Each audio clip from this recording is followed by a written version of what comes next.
بدلا تو جہنم ہی تھا، میں تو جاتا مجھے سرکار نے جانے نہ دیا۔ الحمدللہ رب العالمین والصلاة والسلام علی سید المرسلین، اما بعد فاعوذ باللہ من الشیطان الرجیم، بسم اللہ الرحمن الرحیم۔ پڑھیے الصلاة والسلام علیک یا رسول اللہ وعلی آلک واصحابک یا حبیب اللہ، الصلاة والسلام علیک یا نبی اللہ وعلی آلک واصحابک یا نور اللہ۔ درود پاک پڑھنے کے بے شمار فضائل و برکات ہیں۔ ایک بڑا ہی ایمان افروز واقعہ فضائل درود کے بارے میں بڑی پیاری کتاب القول البدی میں ملتا ہے۔ ایک عورت حضرت سیدنا حسن بصری رحمۃ اللہ تعالی علیہ کے پاس آئی اور کہا کہ اے شیخ، میری لڑکی فوت ہو گئی ہے، میں اسے خواب میں دیکھنا چاہتی ہوں۔ حضرت حسن بصری رحمۃ اللہ تعالی علیہ نے فرمایا کہ 4 رکعت نفل اس طرح ادا کرو کہ ہر رکعت میں سورہ فاتحہ 1 مرتبہ اور سورہ تکاثر الہاکم التکاثر، یہ پوری جو سورت ہے یہ 1 مرتبہ پڑھو، اور یہ نماز عشاء کی نماز کے بعد پڑھ کر پہلو کے بل پیارے آقا علیہ الصلوۃ والسلام پر درود پڑھتے ہوئے سو جاؤ یہاں تک کہ تمہیں نیند آ جائے۔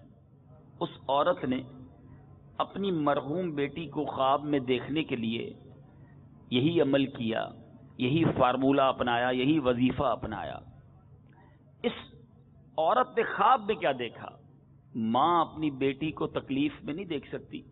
اب اس عورت نے خواب میں دیکھا کہ اس کی بیٹی عذاب میں گرفتار ہے، گندھک کا لباس اس کا پہنا ہوا ہے، ہاتھ بندھے ہوئے ہیں اور پاؤں میں آگ کی زنجیریں ہیں۔ اب جب یہ عورت بیدار ہوئی تو بہت افسردہ، ظاہر ہے ماں اگر اپنی بچی کو عذاب میں دیکھ لے تو کون سی ماں سکون میں ہوگی۔ حضرت حسن بصری رحمۃ اللہ تعالی علیہ کے پاس آئی اور آ کر کہا کہ حضور میری بیٹی تو عذاب میں ہے۔ آپ نے فرمایا کچھ مال صدقہ کرو۔ اب کہتے مال صدقہ کرو، امید ہے کہ اللہ عز و جل اسے معاف فرما دے گا۔ حضرت حسن بصری رحمۃ اللہ تعالی علیہ اسی رات سوئے۔ 1 دن کے بعد آپ آرام کر رہے ہیں، آپ نے عالم خواب میں خود کو جنت کے باغ میں دیکھا۔ ایک خوبصورت تخت پر ایک حسین و جمیل عورت بیٹھی ہوئی تھی، سر پر نور کا تاج سجا ہوا ہے۔ کہنے لگی اے حسن، کیا آپ مجھے نہیں جانتے؟ حضرت حسن بصری رحمۃ اللہ تعالی نے فرمایا کہ نہیں، میں تو نہیں جانتا۔ تو وہ عورت، وہ خاتون کہتی ہیں کہ میں اسی عورت کی بیٹی ہوں جو کل آپ کے پاس آئی تھی، آپ نے جس کو وظیفہ بتایا تھا۔ حضرت حسن بصری رحمۃ اللہ تعالی نے فرمایا کہ تمہاری ماں تو بتا رہی تھی تم عذاب میں ہو، تم بڑی تکلیف میں تھی۔ کہا حضور بات تو یہی ہے، میری ماں نے سچ کہا تھا۔ تو آپ نے پوچھا پھر یہ مقام کیسے ملا؟ آج تو جنت کی نعمتیں تمہارے ساتھ۔ اس لڑکی نے کیا کہا؟ بڑی زبردست بات ہے۔ کہتی کہ ہم 70,000 افراد تھے جو عذاب میں مبتلا تھے، مگر ایک نیک آدمی ہمارے قبرستان سے گزرا، اس نے سرکار دو عالم صلی اللہ تعالی علیہ وسلم پر درود پڑھا اور اس کا ثواب ہمیں پہنچایا۔ اللہ عز و جل نے اس درود کو اس کی طرف سے قبول فرمایا اور ہم تمام کو اس درود شریف کی برکت سے اس عذاب سے نجات عطا فرمائی، اور مجھے یہ مرتبہ ملا جو آپ اپنی آنکھوں سے مشاہدہ کر رہے ہیں۔ 70,000 افراد قبرستان کے مردے جن پر عذاب ہو رہا تھا، مگر ایک نیک شخص گزر کر درود پاک پڑھ کر ساری قبر والوں کو ایصال ثواب کرتا ہے تو 70,000 لوگوں سے عذاب گویا دور کر دیا جاتا۔ اے میٹھے میٹھے اسلامی بھائیوں، کتنے سارے مدنی پھول اس واقعے سے ملتے ہیں۔ قبرستان جانا چاہیے، وہاں جا کر فضول باتیں نہیں۔ آج کل تو قبرستان میں بھی برے کام ہو رہے ہیں، معاذ اللہ۔ منشیات فروشوں نے، بہت سارے غلط کام کرنے والوں نے قبرستان کا رخ کیا ہے۔ ارے یہ تو عبرت کی جگہ ہے، جہاں کسی کی قبر میں عذاب ہو رہا ہے، کسی کی قبر جنت کا باغ ہے، وہاں جا کر تو آنسو بہانے۔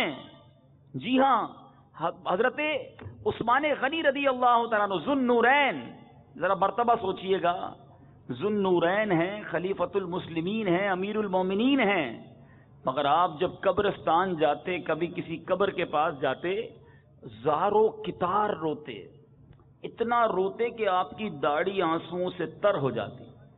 کسی نے کہا حضرت نہ آپ حشر کی بات پر اتنا روتے ہیں، نہ جہنم کے تذکرے پر اتنا روتے ہیں، آپ قبرستان میں آتے ہیں یا قبر کی بات ہوتی ہے بڑا روتے ہیں۔ فرمایا بات یہ ہے کہ یہ قبر ہی پہلی منزل ہے، جو اس قبر میں پاس ہو گیا، اس امتحان سے پاس ہو گیا، وہ آگے بھی کامیاب ہو جائے گا۔ جو قبر میں پھنس گیا اس کی اگلی منزل بھی بڑی خطرناک ہونی ہے، آگے بڑی مشکل ہو جانی ہے۔ میں ان کی بات کا خلاصہ عرض کر رہا ہوں۔ تو اب قبرستان جانا ہے عبرت کے لیے، اور وہاں ایصال ثواب کریں۔ اللہ تعالیٰ کس طرح مردوں کو اس کا ثواب پہنچاتا ہے۔ اور پھر ایک اور بات سیکھنے کو ملی کہ ہمیشہ جب بھی کوئی نیک عمل کرے نا اور دعا کریں یا ایصال ثواب کریں تو فقط اپنے رشتہ داروں کو نہیں، بلکہ سرکار علیہ الصلوۃ والسلام کی ساری امت کو ایصال کریں۔ نہ جانے کس کی آمین، کس کی دعا کے صدقے کس کی قبر سے عذاب کو دور کر دیا جائے۔ آج ہم دوسروں کا بھلا چاہیں گے، کوئی ہمارے لیے ایصال ثواب کرے گا۔ آج ماشاءاللہ محفل میلاد ہوتی ہیں، اجتماع ذکر و نعت ہوتے ہیں، عاشقان رسول جدھر جمع ہوتے ہیں، نظر و نیاز کرتے ہیں، سرکار علیہ الصلوۃ والسلام کی ساری امت کو ایصال کرتے ہیں، اور یہ بڑا اچھا طریقہ ہے۔ صلوۃ والسلام میں ہم پڑھتے ہیں نا، ایک میرا ہی رحمت پہ دعویٰ نہیں، ایک میرا ہی رحمت پہ دعویٰ نہیں، شاہ کی ساری امت پہ لاکھوں سلام۔ ہمیں سب کا بھلا سوچنا چاہیے۔ بلکہ ایک روایت بھی اس طرح کی ملتی ہے کہ نبی پاک علیہ الصلوۃ والسلام فرماتے ہیں، جس کا مفہوم ہے کہ میری امت گناہوں کے ساتھ قبر میں داخل ہوگی، قیامت کے دن جب قبر سے نکلے گی تو گناہوں سے پاک ہو چکی ہوگی۔ تو کسی نے عرض کی کہ حضور یہ کیسے ممکن ہے؟ تو فرمایا جائے گی گناہ گار، مگر چونکہ امتی ایصال ثواب کرتے رہتے ہیں، سب مسلمانوں کے لیے دعائیں کرتے رہتے ہیں، اللہ ان کے ثواب کی برکت سے، ان کی دعاؤں کی برکت سے ان کے عذاب کو دور فرما دے گا۔ تو ہمیں بھی دوسروں کا خیال کرنا چاہیے، سارے مسلمانوں کے لیے ہمیشہ دعا کرنی چاہیے، ایصال ثواب کرنا چاہیے۔ اور ساتھ ساتھ اس واقعے سے جو سیکھنے کو ملا کہ درود پاک کی کتنی برکت ہے۔ اللہ، ایک درود پاک پڑھ کر 70,000 مردوں کو ایصال ثواب کیا، اللہ کریم نے ان مردوں سے عذاب کو دور کر دیا، تو خود درود پاک پڑھنے والے کو کیا کیا مل رہا ہوگا۔ تو چلتے پھرتے اٹھتے بیٹھتے، آپ سفر کر رہے ہوں، آپ کشتی میں ہوں، آپ بس میں ہوں، آپ سائیکل پہ ہوں، موٹر سائیکل پہ ہوں، کوشش کریں، زبان تو فارغ ہے نا اس وقت، تو کیوں نہ درود پڑھتے رہا کریں۔ جتنا درود پڑھیں گے اتنی برکتیں ملتی چلی جائیں گی۔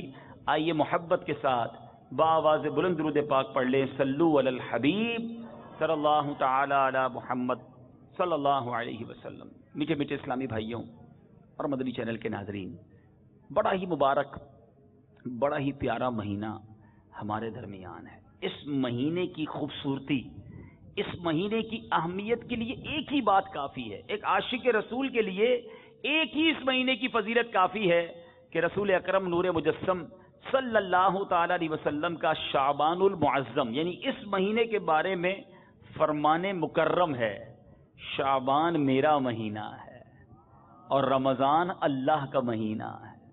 اب ذرا غور کر لیجئے کہ جس مہینے کے بارے میں میرے آقا فرمائے کہ شعبان میرا مہینہ ہے، وہ کتنا پیارا مہینہ ہوگا۔ آقا فرمائے میرا مہینہ ہے، ایک روایت میں یوں بھی فرمائے کہ شعبان میرا مہینہ، رمضان میری امت کا مہینہ ہے۔ تو ہمیں اس مہینے کی بہت قدر کرنی چاہیے، اور اس مہینے میں ایک بڑی اہم رات، ایک بڑی مبارک رات آتی ہے، اور وہ رات ہے جس کو ہم شب براءت کہتے ہیں۔ شب براءت یہ کیسی رات ہے؟ براءت کے معنی ہی چھٹکارے کے ہیں، یہ رات چھٹکارے کی رات ہے، اس مہینے میں آنی ہے۔ اب اس مہینے میں نبی پاک علیہ الصلوۃ والسلام کا کیا عمل ہوتا تھا؟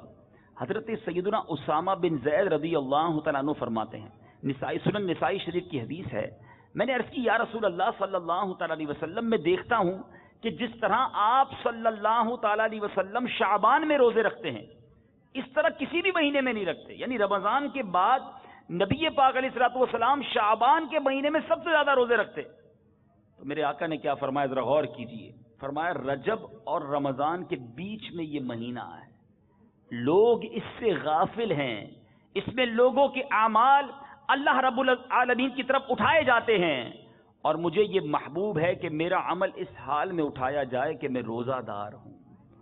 جی نبی پاک فرما رہے ہیں کہ اللہ کی بارگاہ میں اعمال نامے پیش ہوں گے نا شب برات، لیکن پیارے آقا کی فکر دیکھو، یہ ہماری تربیت کیسی ہے. ہمارے آقا تو بخشے بخشائے ہیں، بلکہ نبی پاک کے صدقے ہماری بخشش ہونی ہے.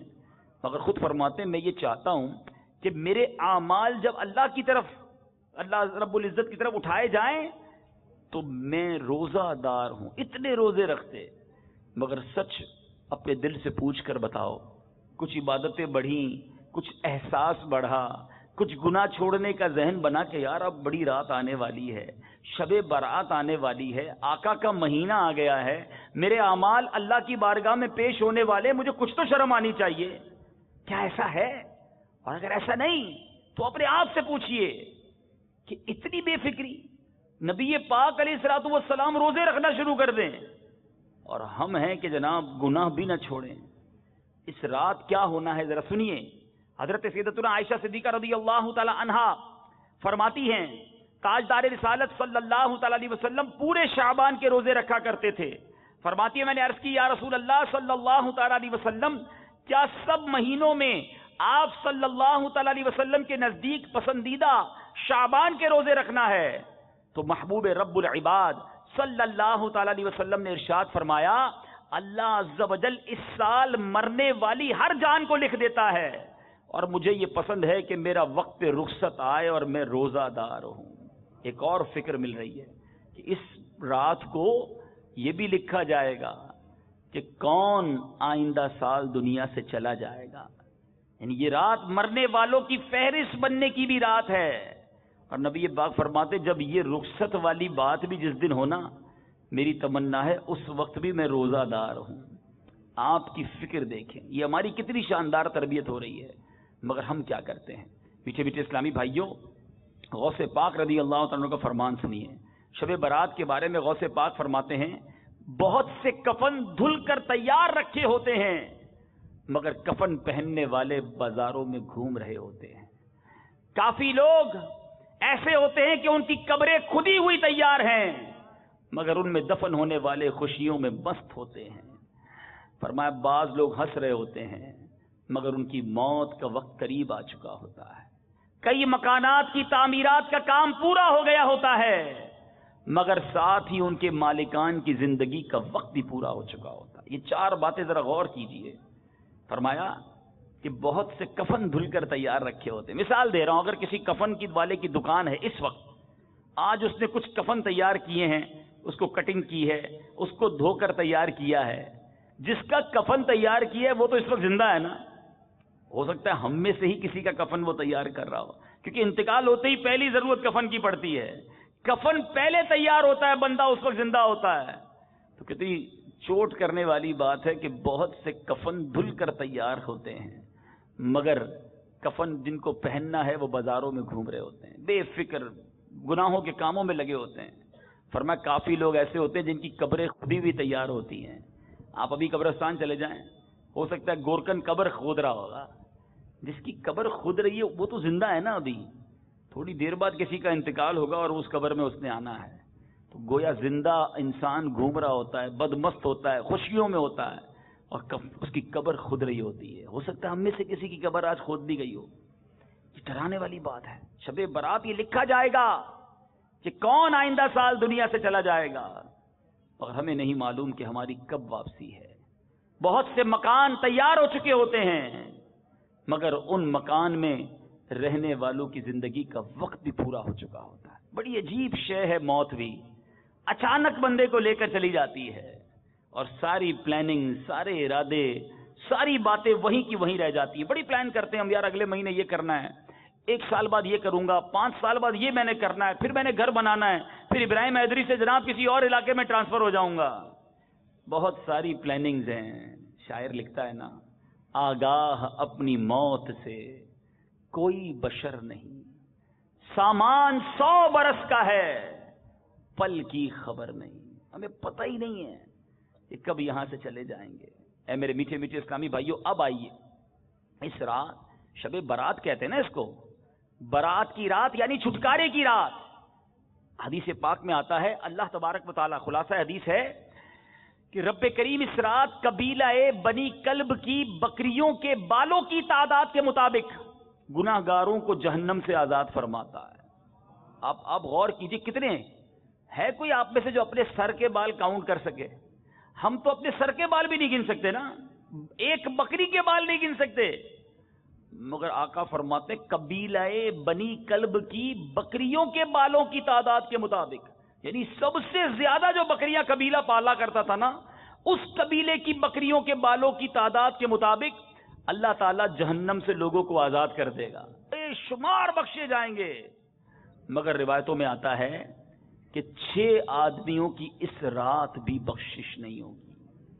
اب ذرا غور کیجئے گا میٹھے اسلامی بھائیوں, کہ یعنی اتنے کروڑ لوگ بخشے جائیں گے. وہ کتنا بڑا بدنصیب ہوگا جو شب برات بھی نہیں بخشا جائے گا. اب وہ 6 قسم کے لوگ کون ہیں؟ نمبر 1, ان 6 قسم کے لوگوں میں کہیں میرا نام تو نہیں, آج مجھے اور آپ کو یہ غور کرنا ہے. نمبر 1, میرے آقا فرماتے ہیں شراب کا عادی.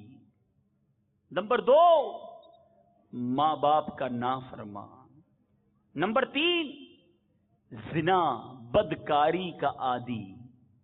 نمبر 4, قطع تعلق کرنے والا. آج چھوٹی چھوٹی بات پر رشتہ داریاں توڑ دیتے ہیں, دوستی ختم, کاروبار ختم, آنا جانا ختم. نہیں جناب ہم نہیں جائیں گے ان کے یہاں. سنو, اگر کوئی شرعی مجبوری نہیں ہے اور کسی سے قطع تعلق کیا ہے, شب برات قطع تعلق کرنے والا نہیں بخشا جائے گا. ایک روایت میں ذکر ہے کہ چغل خور نہیں بخشا جائے گا. ایک اور روایت میں ملتا ہے تکبر کرنے والا نہیں بخشا جائے گا.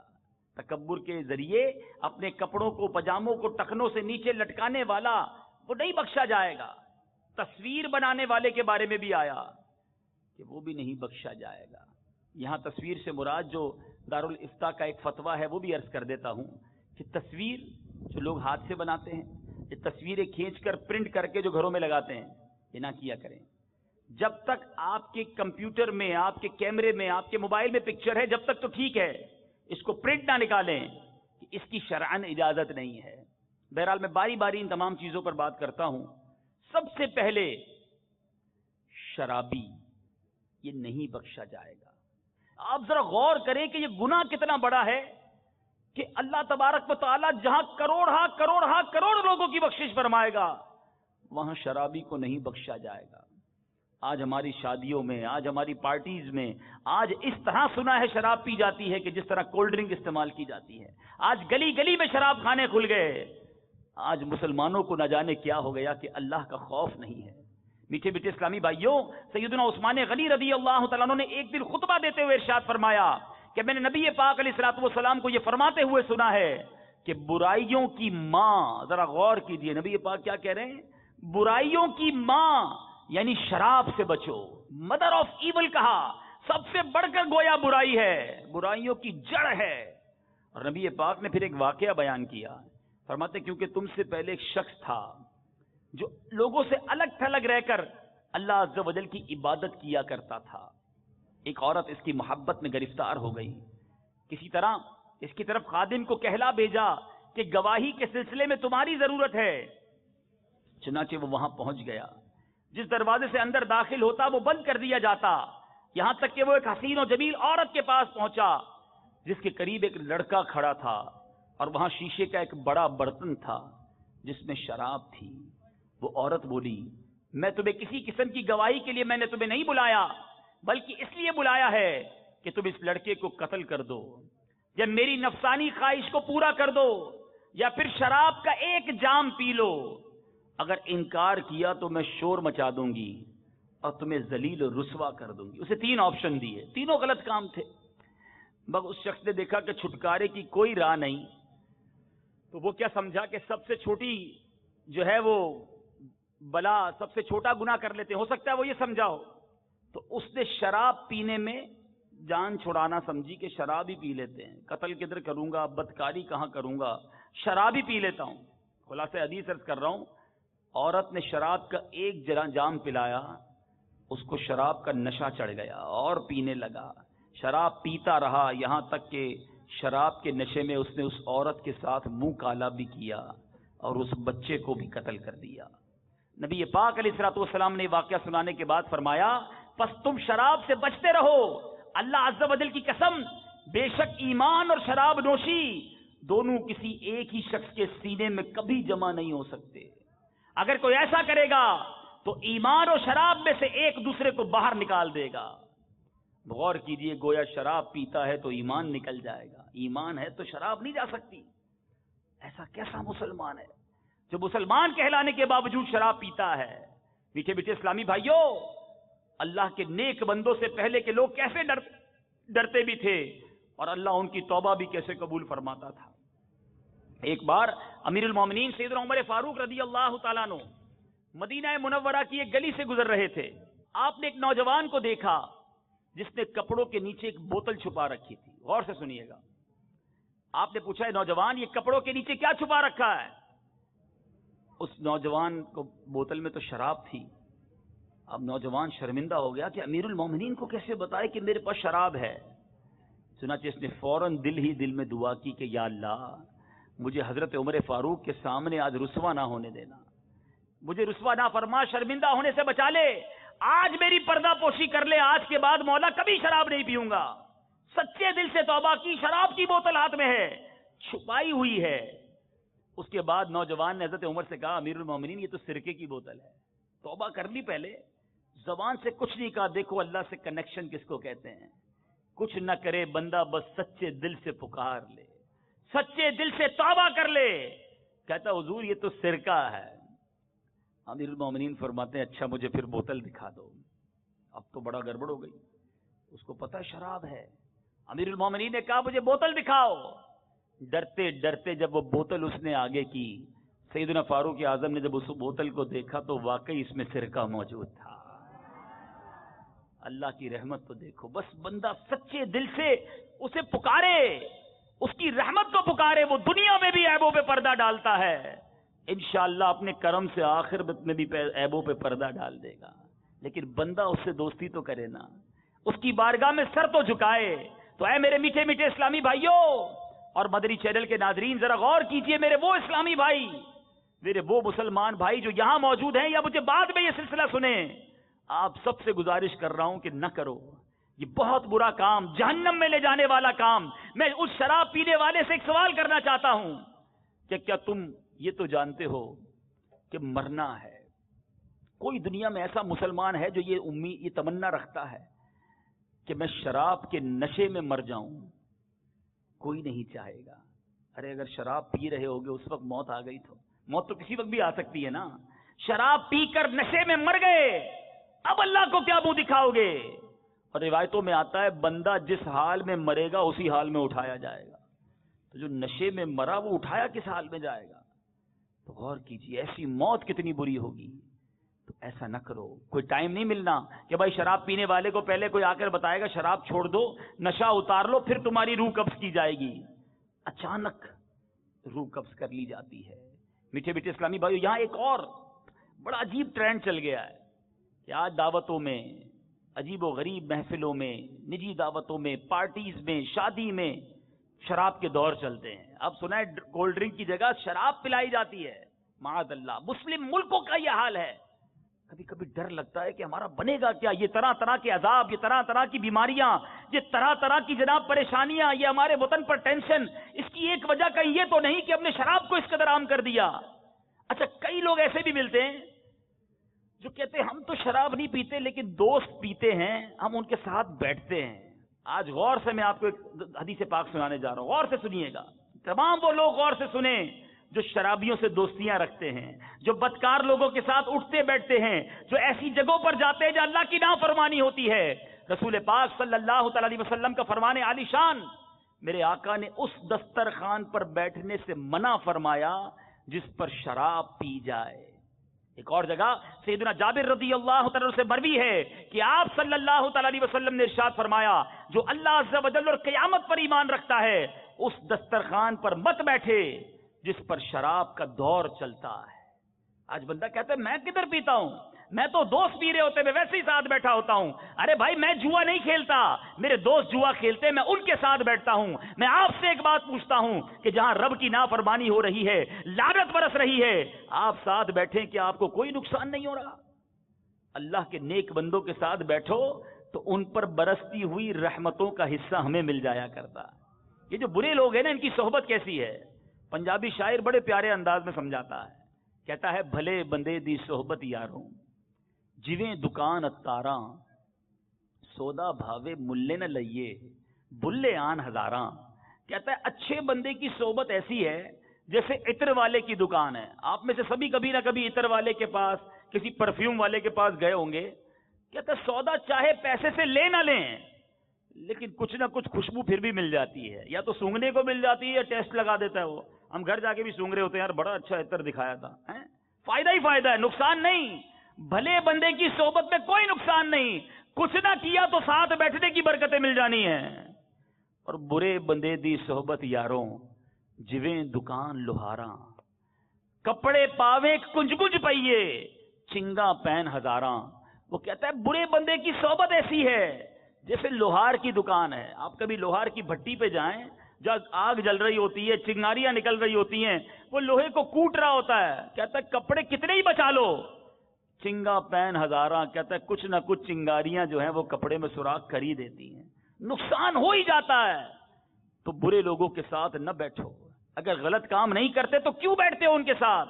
کہیں ان کی صحبت تمہیں بھی برا نہ کر دے. اب یہاں وہ لوگ بھی درس حاصل کریں جو ایسے ریسٹورنٹ میں جاتے ہیں. بیرون ملک میں مجھے ایسے ناظرین سن رہے ہوں گے جب شراب سرو کی جاتی ہے, جہاں ہمارے برابر میں لوگ بیٹھ کے شراب پی رہے ہوتے ہیں. ہمیں کیوں جانا ہے ایسی جگہ پر؟ کیوں جانا ہے اپنے گھر والوں, اپنے بچوں کو لے کر ایسی جگہ پر؟ ارے ہمیں دیکھنا بھی نہیں شراب کی طرف مڑ کر, جو اللہ اور اس کے رسول نے ہم پر حرام قرار دی. میٹھے میٹھے اسلامی بھائیوں اور مدری چینل کے ناظرین سنو, آج کچھ لوگ یہ بھی کہتے ہیں ہم تو شراب نہیں پیتے. یہ شراب کی دکان چلانے والے کچھ ملکوں میں کہتے ہیں ہم تو کافر کو شراب بیچتے ہیں. یہ جناب کافر کے لیے ہم نے شراب رکھی ہے. حضرت علامہ مولانا مفتی محمد امجد علی اعظمی علیہ رحمت اللہ کبھی فرماتے ہیں کہ کافر یا بچے کو شراب پلانا بھی حرام ہے, اگرچہ بطور علاج پلائے, اور گناہ اسی پلانے والے کے ذمے ہے. مجھے تو کبھی کبھی سمجھ نہیں آتی, اللہ کرے میں جو آج بیان کرنے جا رہا ہوں کوئی ایسا مجھے سن لے جس کے دل پر یہ چوٹ لگ جائے, جو ایئر لائن میں کام کرتے ہیں, مسلمان ہوتے ہیں مگر شراب سرو کر رہے ہوتے ہیں. ارے تف ہے ایسی روزی پر جو تمہیں حرام کی طرف, اللہ کے عذاب کی طرف لے جا رہی ہے, اور تم مسکرا مسکرا کر لوگوں کو شراب پیش کر رہے ہو. توبہ توبہ توبہ. اللہ رب العالمین کو کیا جواب دو گے؟ نہ کرے ایسا کام. اگر مجھے دنیا بھر میں کوئی ایسا سن رہا ہے جو کسی ایسے سٹور پہ کام کرتا ہے جہاں شراب سرو کی جاتی ہے, چھوڑ دو ایسی نوکری, نہ کرو ایسا کام. اللہ غیب کے خزانوں سے تمہیں حلال روزی عطا فرمائے گا. مجھے یاد آ گیا, ایک بار ہم اٹلی میں تھے مدنی قافلے میں, اسی طرح کا کچھ بیان تھا. ایک شخص, ایک مسلمان میرے پاس آیا اور آ کر کہتا ہے کہ میرا جی تو بڑا چاہتا ہے کہ میں حلال کماؤں, لیکن ہمارے سٹور پہ شراب بیچی جاتی ہے. اگر میں شراب نہیں بیچوں گا تو ہمارے سٹور پہ گاہک کم آئیں گے, گاہک کم آئیں گے تو میری روزی کا کیا ہوگا, بچوں کا کیا ہوگا, کاروبار کیسے چلے گا؟ میں نے اس سے ایک سوال کیا, اور میں تمام شراب بیچنے والوں, تمام غلط کام کرنے والوں سے وہی سوال آج کرنے لگا ہوں. میں نے پوچھا یہ بتاؤ کہ اگر روزی دینے والا کون ہے, پہلے یہ بتاؤ. اس نے کہا اللہ. میں نے کہا تم حرام کام کر رہے ہو, تمہیں روزی مل رہی ہے, کیا حلال کرو گے اللہ روزی بند کر دے گا؟ اللہ کی فرما برداری کرو گے کیا وہ رزق کے دروازے بند کر دے گا؟ آج تم اس کی نافرمانی کر رہے ہو, وہ تمہیں دے رہا ہے. تھوڑی دیر اس کی آنکھوں میں آنسو آ گئے. کہتا ہے آج کا دن ہے, اس کے بعد میرے سٹور پہ آئندہ کبھی شراب نہیں بیچوں گا. کچھ دنوں بعد پھر ملاقات ہوئی. کہتا ہے جب سے شراب بیچنا بند کی ہے اللہ نے سکون بھی دے دیا ہے, روزی میں برکت بھی دے دی ہے. ہمت تو کرے نا, پہلے ہی سوچ لیتے ہو کہ ہمارا کیا ہوگا. ارے اللہ پر بھروسہ رکھو, جب رزق دینے والا وہ ہے تو ہم کیوں ایسا کاروبار کریں. بہرحال میٹھے میٹھے اسلامی بھائیوں, نبی پاک علیہ الصلوۃ والسلام فرماتے ہیں اللہ عز و جل نے شراب اور اس کی قیمت یعنی کمائی, مردار اور اس کی کمائی, خنزیر اور اس کی کمائی کو حرام قرار دیا ہے. تو خدا را اس کی کمائی نہ کمانا, کبھی اس میں ہاتھ نہ ڈالنا۔ میٹھے میٹھے اسلامی بھائیوں، قرآن مجید فرقان حمید کس طرح شراب اور جوئے کے بارے میں ہماری رہنمائی کرتا ہے۔ چنانچہ پارہ 2 سورہ بقرہ آیت نمبر 219 میں ارشاد ہوتا ہے، یسألونک عن الخمر والمیسر قل فیہما اسم کبیر۔ ترجمہ کنز الایمان، تم سے شراب اور جوئے کا حکم پوچھتے ہیں، تم فرما دو کہ ان دونوں میں بڑا گناہ ہے، اسم کبیر۔ آگے فرمایا منافع للناس، اور لوگوں کے کچھ دنیاوی نفع بھی، واسمہما اکبر من نفعہما، اور ان کا گناہ ان کے نفع سے بڑا ہے۔ گویا شراب میں کوئی فائدہ نہیں، جس جوئے میں کوئی فائدہ نہیں، بلکہ ایک جگہ یہ شیطان کے کام، شیطان کے آلے قرار دیے گئے۔ میٹھے میٹھے اسلامی بھائیوں، نہ شراب کے قریب جانا ہے، نہ جوئے کے قریب جانا ہے۔ آج طرح طرح کے طریقے سے جوئے کھلائے جا رہے ہیں، پرچی کے نام پر، شطرنج کے نام پر، کرکٹ کے نام پر، شرطوں کے نام پر۔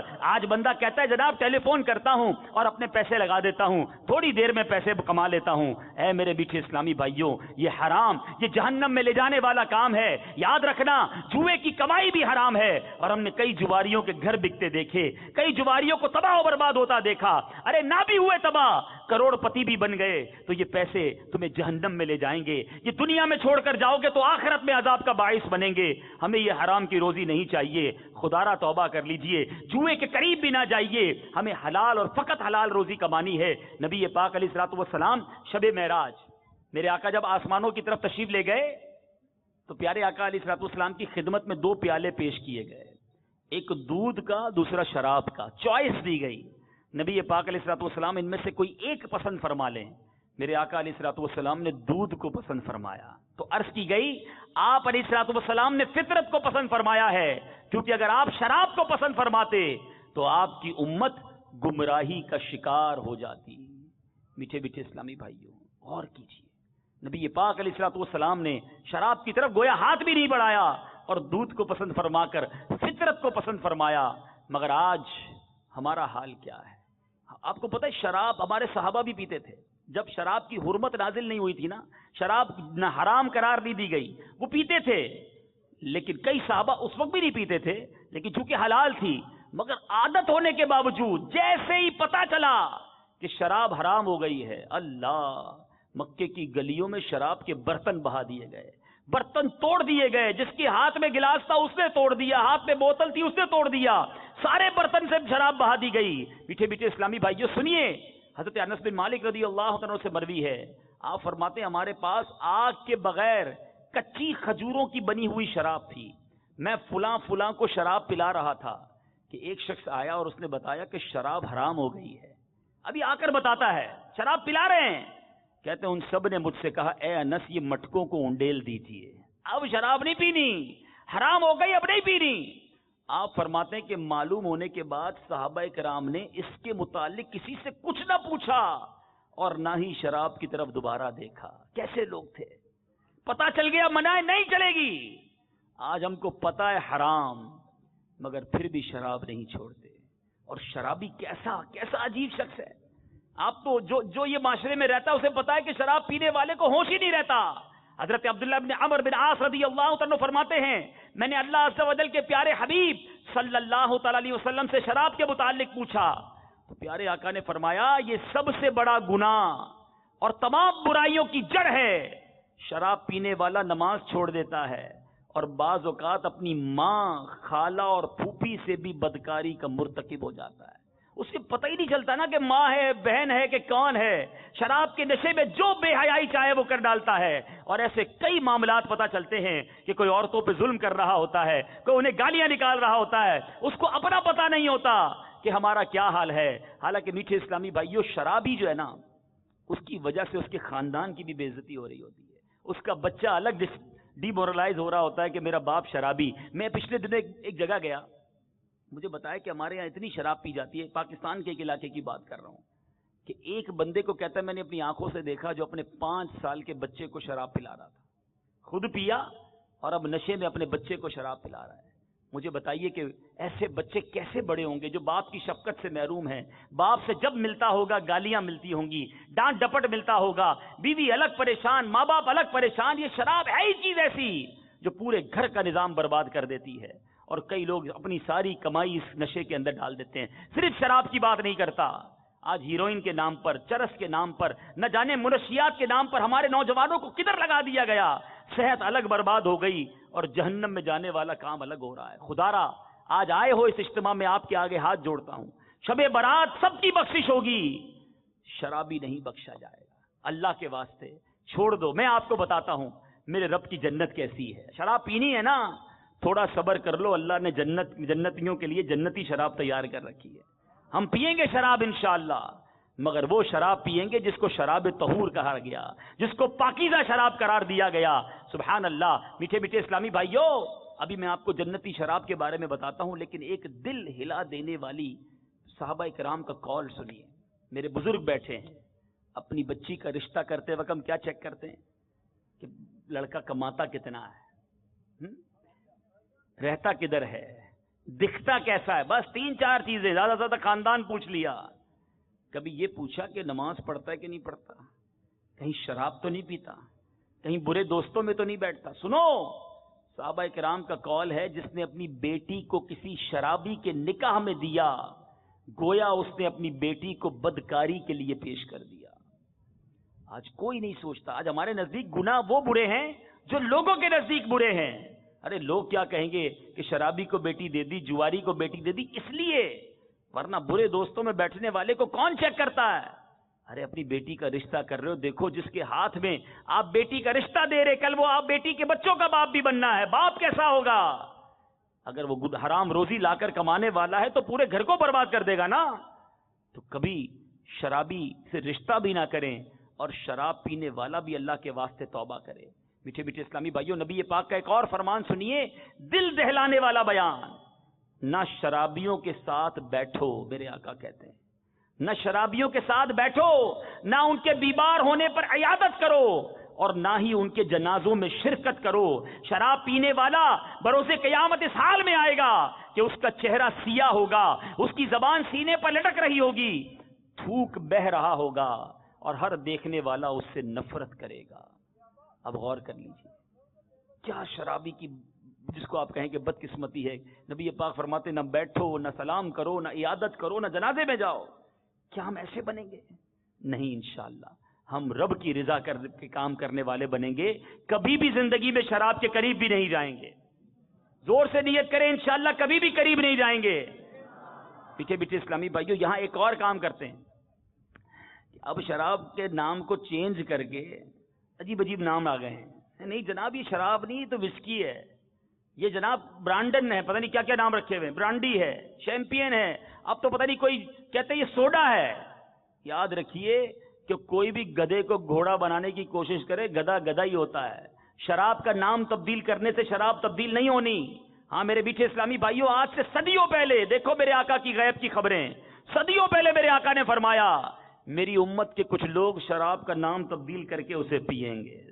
میرے آقا نے اس وقت فرمایا ان کے سروں پر آلات موسیقی بجائے جائیں گے، ان کے سروں پر آلات موسیقی بجائے جائیں گے، اور گانے والی لونڈیاں گائیں گی. اللہ عز و جل ان کو زمین میں دھسا دے گا، اور بعض کو بندر اور خنزیر بنا دے گا.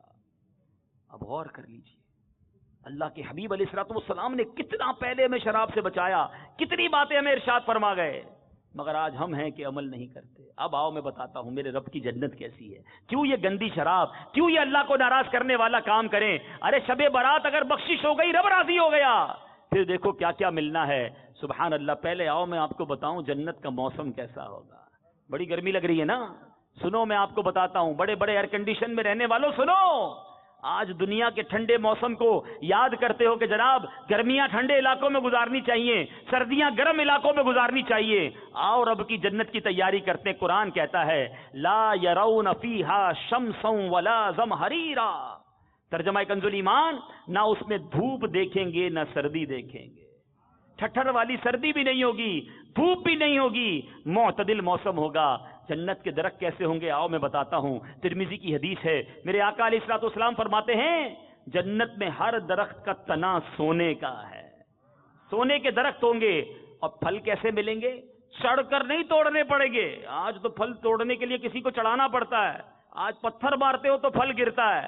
سنو، قرآن کہتا ہے وَذُلِّلَتْ قُطُوفُهَا تَذْلِيلًا، ترجمہ کنز الایمان، اور اس کے گچھے جو ہوں گے جھکا کر نیچے کر دیے گئے ہوں گے۔ اس کی تفسیر میں علماء لکھتے ہیں اہل جنت جنت کے پھل بیٹھے ہوئے اور لیٹ کر کھا سکیں گے، یعنی وہ گچھے آٹومیٹکلی ان کے پاس آ جایا کریں گے۔ ایسی نعمتیں رب نے تیار کر رکھی ہیں۔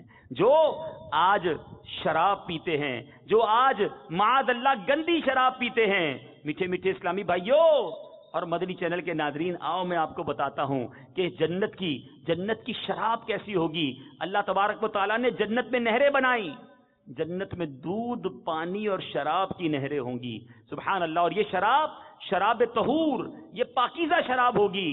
لیکن کیا جنت میں موت بھی آئے گی؟ اتنی ساری نعمتیں ہیں جنت میں، لیکن نعمتوں کے بعد موت نہیں آنی۔ قرآن کہتا ہے لا یذوقون فیہا الموت الا الموتۃ الاولی، ترجمہ کنز الایمان، اس میں پہلی موت کے سوا پھر موت نہ چکھیں گے، ارے پھر موت بھی نہیں آنی۔ اور جنتی جتنے ہیں نا سارے کے سارے 30 سال کے ہوں گے، بوڑھے بھی نہیں ہوں گے، جوانی کے مزے بھی ہوں گے، تو پھر کیوں ان برائیوں کی طرف جائیں؟ بہرحال پہلی حدیث کی طرف پھر آتا ہوں۔ اب یہ طے ہو گیا، جتنے میرے بھائی ہیں، اللہ بڑا کریم ہے، اگر کبھی شراب پی لی ہے یا شراب کے قریب جا چکے ہو، آج پکی سچی نیت کرنی ہے کہ مولا آج کے بعد میں شراب کے قریب بھی نہیں جاؤں گا۔ زور سے نعرہ تو لگائیں، انشاءاللہ شراب کے قریب بھی نہیں جائیں گے۔ اللہ تعالیٰ کیا معلوم آپ کی اس پکی نیت کے صدقے ہم سب کے مقدر میں جنتی شراب لکھ دے، انشاءاللہ وہاں جائیں گے اور شراب طہور کے مزے لوٹیں گے۔ اب دوسری بات، اور کون نہیں بخشا جائے گا؟ فرمایا بدکاری کا عادی، زنا کا عادی اس رات نہیں بخشا جائے گا۔ اے میرے میٹھے میٹھے اسلامی بھائیوں، خدا را یہ بے حیائی کا کام کتنا برا ہے کہ اگر یہ کرنے والا اس کا عادی، وہ بھی شب برات نہیں بخشا جائے گا۔ نبی پاک علیہ الصلوۃ والسلام فرماتے ہیں کہ ایک مرتبہ نبی پاک علیہ الصلوۃ والسلام نماز پڑھانے کے بعد، صحابی حضرت سمورہ بن جندب راوی ہیں، کہتے کہ ایک مرتبہ پیارے آقا نے نماز پڑھانے کے بعد ہماری طرف متوجہ ہو کر فرمایا کہ آج رات میں نے دیکھا کہ میرے پاس 2 شخص آئے اور مجھے زمین مقدس کی طرف لے گئے۔ ہم ایک تندور کی مثل گڑھے کے پاس پہنچے، تنور کی مثل، جس کے اوپر کا حصہ تنگ تھا، نیچے سے کشادہ تھا، اس میں آگ بھڑک رہی تھی۔ آگ میں کچھ مرد اور عورتیں برہنہ ہیں۔ جب آگ کا شعلہ بلند ہوتا ہے تو وہ لوگ اوپر آ جاتے ہیں، جب شعلے کم ہوتے ہیں تو شعلے کے ساتھ وہ بھی اندر چلے جاتے ہیں۔ میں نے پوچھا یہ کیا ہے؟ ان دونوں نے جواب دیا کہ یہ لوگ بدکاری کرنے والے ہیں، زنا کرنے والے۔ ان کا عذاب نبی پاک علیہ الصلوۃ والسلام نے گویا ملاحظہ فرمایا۔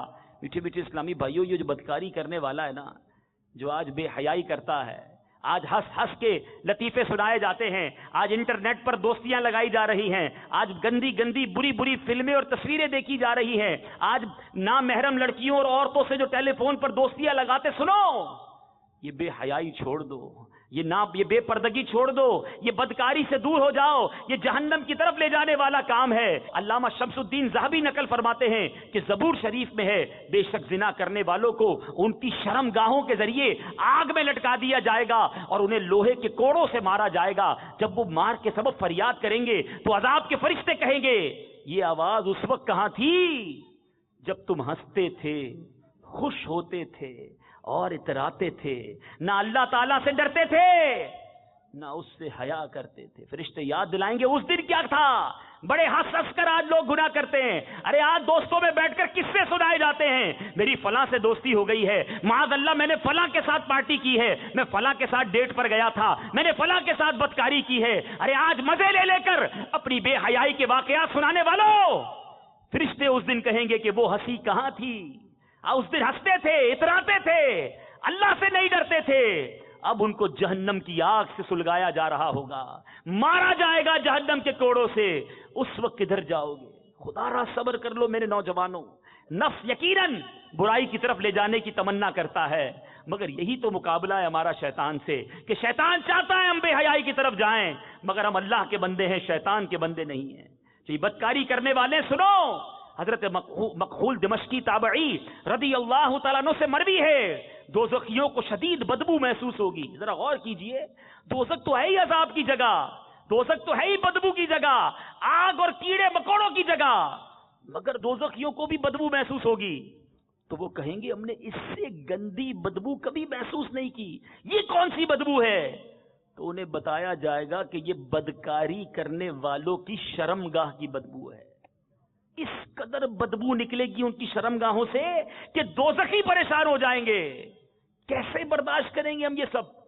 چند منٹ کی لذت، چند گھنٹوں کی لذت کے لیے جو آج بدکاری کے اڈوں پر جاتے، میں ہاتھ جوڑتا ہوں آپ سے، شب برات سب بخشے جائیں گے، بدکار نہیں بخشا جائے گا، زنا کا عادی نہیں بخشا جائے گا. کر لو توبہ، کر لو توبہ، رب کی رحمت ہے بڑی، قبر میں ورنہ سزا ہوگی کڑی. آج بیٹھے ہیں، آج زندہ ہیں، آج اللہ کو منا لو. اگر یہ بری عادتیں لے کر قبر میں چلے گئے تو برباد ہو جائیں گے. شب برات ماں باپ کا نافرمان بھی نہیں بخشا جائے گا. پیچھے پیچھے اسلامی بھائیوں، کر لو اپنے ماں باپ کو راضی. اگر کسی کے ماں باپ ناراض ہیں نا، دیکھو کبھی زندگی میں اپنے ماں باپ کو ناراض نہ کرو، اپنے ماں باپ کو دکھی مت کرنا. ارے یہ اللہ کی بہت بڑی نعمت ہے. روایتوں میں آتا ہے ماں باپ ہی تیری جنت ہے، ماں باپ ہی تیری دوزخ ہے. یعنی جس کے ماں باپ راضی ہیں اس کے لیے جنت ہے، جس کے ماں باپ ناراض یہ اس کے لیے دوزخ بن جاتے ہیں. روایتوں میں آیا جس کے ماں باپ راضی اس سے ان کا رب بھی راضی ہو جاتا ہے. تو خدارا ماں باپ کو راضی کیجیے، جن کی ماں حیات ہے، جن کے والد حیات ہے. کبھی لڑنا نہیں، اونچی آواز میں بات نہ کرنا. آج ماں باپ کو کہتے ہیں ہمارے پاس ٹائم نہیں ہے، آج ہم آپ کے لیے اور کیا کیا کریں. ارے آپ بار بار بیچ میں نہ بولا کریں، آپ کو سمجھ نہیں پڑتی. ارے اس کو بولتے ہو سمجھ نہیں پڑتی، اس کو بولتے ہو آپ کو سمجھ نہیں پڑتی. جب ہمیں بولنا نہیں آتا تھا وہ سمجھ جاتے تھے ہمیں کیا ہو رہا ہے. ہم بچے تھے، روتے تھے، ماں سمجھ جاتی تھی کہ بھوک لگی ہے یا پیٹ میں درد ہو رہا ہے. اور آج ماں کو کہتے ہو ماں تمہیں سمجھ نہیں پڑتی، آپ بوڑھے ہو گئے. آج ماں باپ کو جو کھانستے ہیں، جو بیمار ہے، کہتے ہیں آپ کی وجہ سے رات رات بھر نیند نہیں آتی. ارے بھول گئے وہ راتیں جب ہم ساری رات بیمار رہتے تھے تو ماں جاگا کرتی تھی، باپ ہاسپٹل لیے لیے گھومتا تھا. ہم بیمار ہوتے تھے، تکلیف ماں باپ کو ہوتی تھی. اور آج ان کی تکلیف میں تمہیں کوئی تکلیف نہیں بلکہ خود تکلیف پہنچا رہے ہو. کبھی بھی ناراض مت کرنا اپنے ماں باپ کو. حضرت علقمہ رضی اللہ عنہ صحابی رسول ہیں، ذرا غور سے سنیں، جو اپنے ماں باپ کو ناراض کرتے اور بالخصوص شادی کے بعد اپنی ماں کو اگنور کرنا شروع کر دیتے ہیں. حضرت علقمہ رضی اللہ تعالیٰ عنہ بہت نیک، بڑے صدقہ دینے والے روزہ دار صحابی. آپ کے انتقال کا وقت قریب آیا، آپ کی زوجہ نے نبی پاک علیہ الصلوۃ والسلام کو میسج بھجوایا کہ حضور علقمہ کا آخری وقت ہے. پیارے آقا نے 3 صحابہ کرام کو بھیجا کہ جاؤ علقمہ کو تلقین کرو. تلقین کا طریقہ بھی سمجھ لیں کہ جب کسی کا آخری وقت ہو تو اس کے قریب جا کر زور زور سے آپ خود کلمہ طیبہ پڑھنا شروع کر دیں. مردے کو نہ کہیں، مرنے والے کو نہ کہیں جو آخری وقت ہے کہ تم پڑھو، کیونکہ تکلیف میں ہو سکتا ہے وہ منع کر دے میں نہیں پڑھتا. تو آپ نے کرنا یہ ہے کہ جب کسی کا آخری وقت ہو تو اس کے پاس جا کر با آواز بلند کلمہ طیبہ خود پڑھنا شروع کریں. انشاءاللہ وہ سنے گا تو وہ بھی پڑھنے شروع کر دے گا. بہرحال صحابہ کرام پہنچے اور کلمہ طیبہ کی تلقین کی. حضرت علقمہ رضی اللہ تعالیٰ عنہ کی زبان سے کلمہ جاری نہیں ہو رہا تھا. صحابی رسول، میں اور آپ تو قدموں کی خاک بھی نہیں نا. سنو، پیارے آقا کی بارگاہ میں صحابہ آئے، کہتے حضور علقمہ کی زبان پر کلمہ جاری نہیں ہو رہا. نبی پاک نے پہلا سوال کیا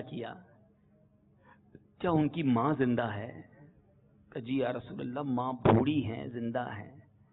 میں خلاصہ واقعہ عرض کر رہا ہوں. فرمایا ٹھیک ہے ان کی ماں سے پوچھ لو، اگر وہ آ سکتی ہیں تو ٹھیک ہے ورنہ میں خود آ جاتا ہوں. نبی پاک خود فرما رہے ہیں. دیکھو یہ بڑوں کا ادب، بزرگوں کا ادب نبی پاک کی سیرت سے سیکھیں. وہ نوجوان جو تھوڑے پیسے والے ہو جائیں، تھوڑا مرتبہ مل جائیں تو بوڑھوں کو بلا رہے ہوتے ہیں اپنے پاس، کام دے رہے ہوتے ہیں انہیں. اگر مالدار بھی ہو جانا تو سفید بال والوں کا ادب پھر بھی کرتے رہنا. با ادب با نصیب، بے ادب بد نصیب. نبی پاک نے جب یہ پیغام پہنچایا تو وہ بھی صحابی کی والدہ تھی. کہا حضور میں حاضر ہوتی ہوں. وہ آ گئی ام علقمہ رضی اللہ تعالیٰ عنہ. پیارے آقا نے فرمایا اے ام علقمہ کے بارے میں تم کیا کہتی ہو؟ کہا حضور وہ بڑا نیک ہے، روزہ دار، صدقہ دینے والے، نماز پڑھنے والے. پیارے آقا فرمایا نہیں، تمہارے ساتھ اس کا معاملہ کیسا ہے؟ عرض کرتی ہوں حضور میں اس سے ناراض ہوں. سنو، ماں سے لڑنے والوں، باپ کو ناراض کرنے والوں، ماں کہتی میں ناراض ہوں. نبی پاک نے فرمایا کیا وجہ ہے؟ کہ حضور یہ اپنی بیوی کو مجھ سے زیادہ ترجیح دیتا ہے، اپنی بیوی کو پریورٹی دیتے ہیں، بیوی کی بات مانتے، ماں کو ناراض کرتے ہیں. سرکار علیہ الصلوۃ والسلام نے کیا کیا؟ کہ اے بلال ایسا کرو کچھ لکڑیاں لے آؤ. ماں کہتی آپ لکڑیاں کیوں منگا رہے ہیں؟ فرمایا میں نے ارادہ کیا ہے کہ الکما کو ان لکڑیوں میں جلا دوں، آگ لگاؤں اور الکما کو جلا دوں۔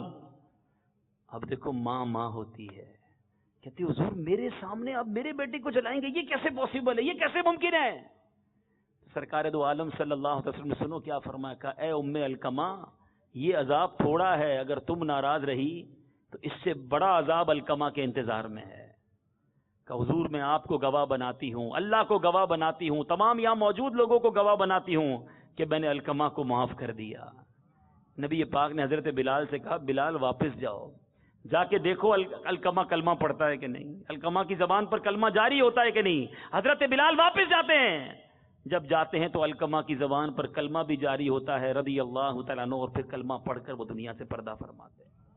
مگر میرے اور آپ کے لیے کیسا میسج ہے؟ نبی پاک نے پھر حضرت الکما رضی اللہ تعالیٰ عنہ کے جنازے پر کھڑے ہو کے ارشاد فرمایا، کچھ اس طرح ارشاد فرمایا کہ اس کی نہ نمازیں قبول، نہ روزے قبول، نہ صدقہ قبول ہے، جو اپنی بیویوں کو اپنی ماں پہ ترجیح دیتے ہیں۔ تو خدارا ماں باپ کا ادب کیجئے، انہیں راضی کیجئے۔ ماں باپ اگر زندہ ہیں تو جاؤ قدم پکڑ لینا، ورنہ شب برات سب بخشے جائیں گے، ماں باپ کا نافرمان نہیں بخشا جائے گا۔ حدیث پاک کا خلاصہ ہے، میرے آقا ایک بار فرماتے ہیں بیٹا اولاد اپنے ماں باپ کو محبت کی نگاہ سے دیکھے، اللہ مقبول حج کا ثواب عطا فرماتا ہے، حج مبرور۔ کسی نے عرض کی حضور اگر 100 بار دیکھے، ماں باپ تو گھر میں ہی ہوتے ہیں نا، بندہ 100 بار محبت سے دے سکتا ہے، اللہ۔ نبی پاک فرماتے اللہ اکبر و اطیب، اللہ بہت بڑا اور بہت پاک ہے۔ گویا کوئی 100 بار ماں باپ کو محبت کی نگاہ سے دیکھے، اللہ 100 حج کا ثواب عطا فرماتا ہے۔ اتنی بڑی نعمت آپ کے گھر میں موجود ہے۔ ماں کے قدموں تلے جنت فرمایا گیا۔ کوئی اپنی ماں کی پیشانی کو بوسہ دینا، روایتوں میں آتا ہے یہ اس کی اور جہنم کی آگ کے درمیان پردہ بن جاتا ہے۔ مگر آج ٹائم ہی نہیں ہے ماں باپ کے لیے۔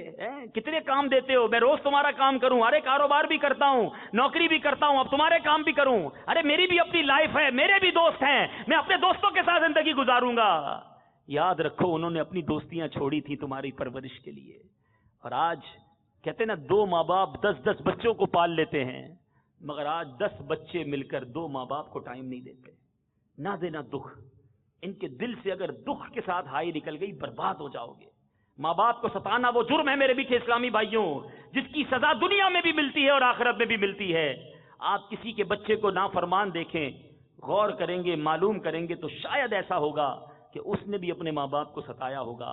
اور آج اگر کسی کے بچوں کو اپنے باپ کا ادب کرتے ہوئے دیکھنا نا، تو اس باپ کو روک کے پوچھ لینا کہ لگتا ہے آپ نے بھی اپنے ماں باپ کا بڑا ادب کیا ہے۔ اور ایسا ہی ہوگا کہ جس نے اپنے ماں باپ کے ہاتھ چومے ہوں گے، اپنی ماں باپ کی خدمت کی ہوگی، آج اس کی اولاد بھی اس کی خدمت کر رہی ہوگی۔ تو جیسی کرنی ویسی بھرنی۔ اللہ کرے، باتیں تو بہت ساری ہیں مگر ان 3 باتوں پر ہی اکتفا کرتا ہوں کہ شرابی، بدکاری کا عادی اور ماں باپ کا نافرمان، یہ شب برات کو نہیں بخشا جائے گا۔ مجھے اور آپ کو بخشش چاہیے، اگر ہم نہیں بخشے گئے تو برباد ہو جائیں گے۔ اے میرے میٹھے اسلامی بھائیوں، اگر رب ہی ناراض ہو گیا تو بننا کیا ہے ہمارا؟ تو آؤ جنت کی تیاری کرتے ہیں۔ اللہ کی جنت بہت خوبصورت، بہت وسیع اور بہت پیاری ہے۔ ارے آپ جو بدکاری کرتے آؤ میں انہیں بتاتا ہوں کہ اللہ نے جنتیوں کے لیے جنت میں حوریں تیار کر رکھی ہیں۔ اللہ وہ حوریں کیسی ہوں گی؟ حضرت سیدنا عبداللہ ابن مسعود رضی اللہ تعالیٰ سے روایت ہے، ترمذی شریف کی حدیث ہے، سنو ان گندی عورتوں کے پاس، بے حیا عورتوں سے دوستیاں کرنے والوں سنو، تھوڑا صبر کر لو، دیکھو اللہ نے جنت کی حوریں کیسی تیار کی ہیں۔ میرے آقا نے فرمایا بے شک حوروں میں سے ہر حور کی پنڈلی کی سفیدی 70 حلوں کے باہر سے نظر آتی ہے، بلکہ اس کی پنڈلی کا مغز تک نظر آتا ہے۔ اس کی وجہ یہ ہے کہ اللہ عز و جل نے فرمایا کأنہن الیاقوت والمرجان، ترجمہ کنز ایمان، گویا وہ لال اور یاقوت اور مونگا ہیں، اور یاقوت ایک ایسا پتھر ہے کہ اگر تم اس میں دھاگا ڈالو پھر اسے بند کر دو، پھر بھی اس کے باہر سے تمہیں وہ دھاگا نظر آئے گا۔ میٹھے میٹھے اسلامی بھائیوں، حضرت سیدنا ابن عباس فرماتے ہیں اگر جنتی عورتوں میں سے کوئی عورت 7 سمندروں میں اپنا تھوک ڈال دے تو وہ سارے سمندر شہد سے زیادہ میٹھے ہو جائیں گے۔ ایسی خوبصورت، اتنی برکتوں والی، تو کیوں ہم ان بے حیاؤں کی طرف جائیں؟ تو بہرحال آج ایک نیت کر کے جانا ہے، آؤ مل کر جنت کی تیاری کرتے ہیں۔ ہیں آؤ مل کر اپنے رب کی جنت میں جانے کا سامان کرتے ہیں. یہ دنیا میں رہ کر ہی مجھے اور آپ کو جنت کی تیاری کرنی ہے. ہمیں الگ کوئی ٹائم نہیں ملنا کہ پہلے دنیا میں عیش کر لو اور پھر جنت کی تیاری کا وقت ملے گا. نہیں میرے میٹھے اسلامی بھائیوں، شب برات آ رہی ہے، مغفرت کی رات آ رہی ہے. میں نے بھی بخشش کو پانا ہے، آپ نے بھی پانا ہے. بس اس کے لیے سب سے پہلا کام سچی توبہ. آج اپنے رب کو راضی کر کے سچی توبہ کر کے یہاں سے اٹھنا ہے کہ بس کچھ بھی ہو جائے. ذرا غور کرو نا، فلمیں، ڈرامے، گانے باجے، بے حیائی، شراب نوشی، نماز قضا کرنا، حرام روزی کمانا، ماں باپ کو ستانا، آخری صفحات میں بھی گناہ نہیں.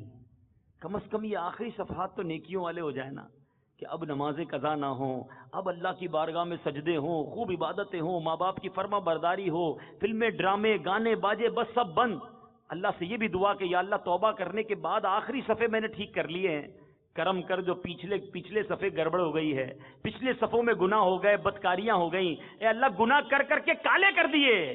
اے کریم تیرے خزانوں میں کمی نہیں، اپنے کرم سے وہ بھی معاف فرما دے. وہ بڑا کریم ہے، یقین کرو وہ بڑا کریم ہے.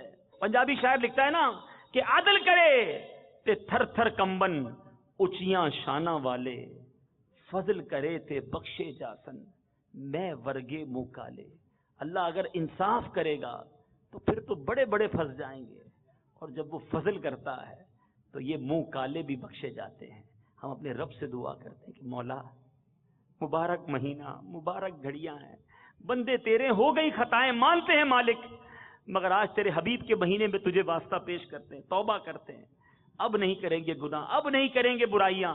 تو ہمیں سچی توبہ بھی عطا کر دے، ہمت بھی دے، اور جتنے پچھلے گناہ ہیں معاف کر دے. آؤ مل کر اپنے رب کی بارگاہ میں پکی نیت کرو کہ آج کے بعد ہماری کوئی نماز قضا نہیں ہوگی. ایسا نہیں، ایسا نعرہ لگائیں کہ ابراہیم حیدری کہ در و دیوار بھی گونجے اور شیطان بھی یہاں سے بھاگ جائے. آج کے بعد ہماری کوئی نماز قضا نہیں ہوگی، فلمیں ڈرامے نہیں دیکھیں گے، گانے باجے نہیں سنیں گے، شراب کے قریب بھی نہیں جائیں گے، شرابیوں سے دوستی بھی نہیں رکھیں گے، نہ جوا کھیلیں گے، نہ جواریوں کے پاس جائیں گے، زنا، بدکاری، بے حیائی سے ہمیشہ بچیں گے، اپنے ماں باپ کی ہمیشہ فرما برداری کریں گے، اور اب باقی زندگی نبی پاک کی سنتوں کے مطابق گزاریں گے. اب میں آپ سے آخری بات کر لوں، اگر واقعی جو آپ نے ہاتھ اٹھا کر نیت کی ہے نا ایسا بننا چاہتے ہو تو ایک کام ضروری ہے کہ اچھے ماحول کو اپنانا ہوگا. میں جواریوں کے ساتھ رہ کر نمازی نہیں بن سکتا، شرابیوں کے ساتھ رہ کر اللہ کا فرما بردار نہیں بن سکتا. مجھے پہلے دوست اچھے ڈھونڈنے ہوں گے، ماحول اچھا ڈھونڈنا ہوگا. ایسے دوست چاہیے گے کہ اذان ہو تو خود بھی مسجد میں جائیں، مجھے بھی ساتھ لے جائیں، میں غلط کروں تو ہاتھ پکڑ کر سمجھائیں کہ پیارے بھائی کیا کر رہے ہو. ایسے دوست نہیں چاہیے. حالانکہ دوست کی تعریف لکھی ہے کتابوں میں کہ دوست وہ ہے جسے دیکھ کر تمہیں خدا یاد آ جائے. اپنے دل سے پوچھو کہ ایسے کتنے دوست ہیں آپ کے پاس کہ جن کو دیکھتے ہو تو خدا یاد آتا ہے. ہمارے دوست وہ جن کو دیکھ کر فلم یاد آتی ہے، سنیما یاد آتا ہے، شراب کا اڈا یاد آتا ہے، سنوکر کلب یاد آتا ہے، کرکٹ کا میچ یاد آتا ہے، یا کوئی جواری یاد آتا ہے. ایسے دوست اپنائیں. کدھر سے اللہ کی رضا والے کام کرو گے؟ خدا را آپ کو دعوت اسلامی ایسے دوست دیتی ہے. دیکھو نا سنتوں کے پیکر ہیں، آ جائیں. ہر جمعرات پابندی سے، بس پکی سچی نیت کہ ہر جمعرات انشاءاللہ رات بھر، یہ پوری رات اللہ کی راہ میں دے دو کہ جمعرات انشاءاللہ کورنگی رضا مسجد کے اجتماع میں پابندی سے جایا کریں گے. اچھا شب برات کیا کریں گے؟ پٹاخے تو نہیں پھوڑیں گے نا. یہ آتش بازی شیطان نے سب سے پہلے شروع کی تھی. تو یہ تو اب کتنی بری، دیکھیے شیطان کتنا مردود ہے کہ وہ رات جو بخشش کی رات ہے اس میں مسلمانوں کو کدھر لگا دیا، اور اچھے خاصے لوگ لگ جاتے ہیں. تو یہ بھی نیت کر لو کہ اس آتش بازی کے قریب بھی نہیں جائیں گے. شب برات تو رو رو کر دعائیں کرنے کی، نوافل پڑھنے کی، قبرستان جانا سنت. تو ماشاءاللہ دعوت اسلامی کا میرا خیال ہے کورنگی میں ہی کہیں انتظام ہوگا، شب برات کا بڑا اجتماع ہوگا، امیر اہل سنت کا مدنی مذاکرہ بھی ہوگا. تو انشاءاللہ شب برات بھی اجتماع میں گزاریں گے. اچھا 14 شعبان اور 15 شعبان ایک اور کام کر لیجئے. 14 شعبان ہمارے نامہ اعمال کا آخری دن، اور 15 شعبان ہمارے نامہ اعمال کا پہلا دن، آخری صفحہ اور پہلا صفحہ. امیر علیہ سنت بڑی پیاری بات سمجھاتے ہیں کہ 14 شعبان کو بھی روزہ رکھ لیں، 15 شعبان کو بھی روزہ رکھ لیں. ان دونوں دن کے روزے کی برکت یہ ہوگی کہ آخری دن بھی روزے سے ہوگا، پہلا بھی روزے سے ہوگا. اللہ کی رحمت سے امید ہے آگے پیچھے کے گناہ رب کریم اپنے کرم سے معاف کر دے. تو نیت کرتے ہیں انشاءاللہ 14-15 شعبان روزہ بھی رکھیں گے. اچھا مزے کی بات اس بار 15 شعبان پیر کا دن بھی ہے. آئے ہائے ہائے، پیر میرے آقا کی سنت ہے روزہ رکھنا. تو اتوار اور پیر 2 دن روزہ بھی ہو جائے گا، سنت بھی ادا ہو جائے گی اور برکتیں بھی مل جائیں گی. اللہ تعالی ہم سب کو عمل کرنے کی توفیق عطا فرمائے. آمین بجاہ النبی الامین صلی اللہ علیہ وسلم. میرے اعمال کا بدلہ تو جہنم ہی تھا، میں تو جاتا